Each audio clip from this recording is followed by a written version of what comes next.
सास, तुम रसोई में क्या बना लेती हो? बहू, माँ जी रसोई में बीमार होने का बहाना बना लेती हूँ।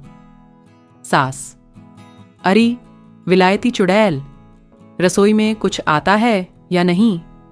बहू, माँ जी मुझे रसोई में आलस आता है, नींद आती है और चक्कर तो हद से ज्यादा आता है।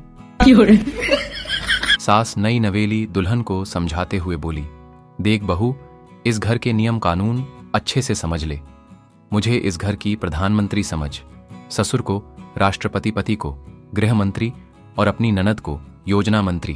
अब बोल, तू कौन सा विभाग लेगी? बहू बोली, माँ जी मैं तो आजीवन विपक्ष में रहकर आपकी सरकार गिराने की कोशिश करूंगी।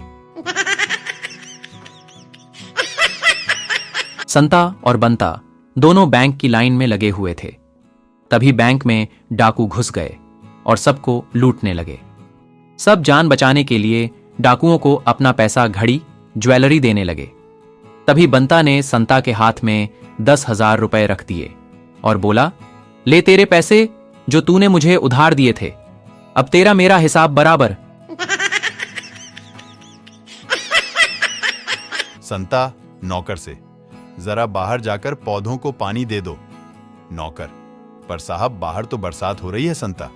अरे तो छाता लेकर जा और पानी दे दे, तुझे तो बस काम चोरी करनी आती है। पति पत्नी बेड पर चिपक कर लेटे हुए हैं थे।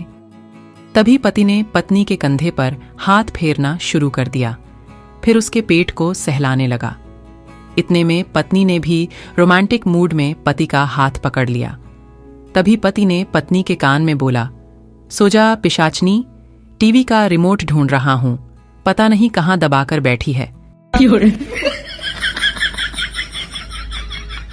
टीचर, एक टोकरी में 10 आम थे, 3 सड़ गए तो कितने आम रहे?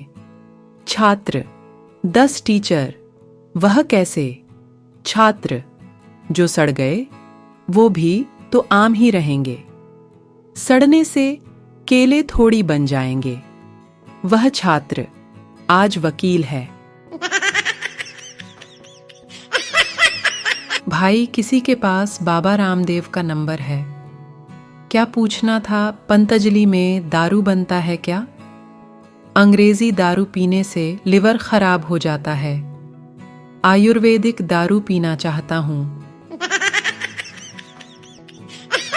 केवल मुस्कुरा रही है, चंपू ने अपनी गर्लफ्रेंड से कहा। देखो, वह लड़की मुझे देखकर मुस्कुरा रही है।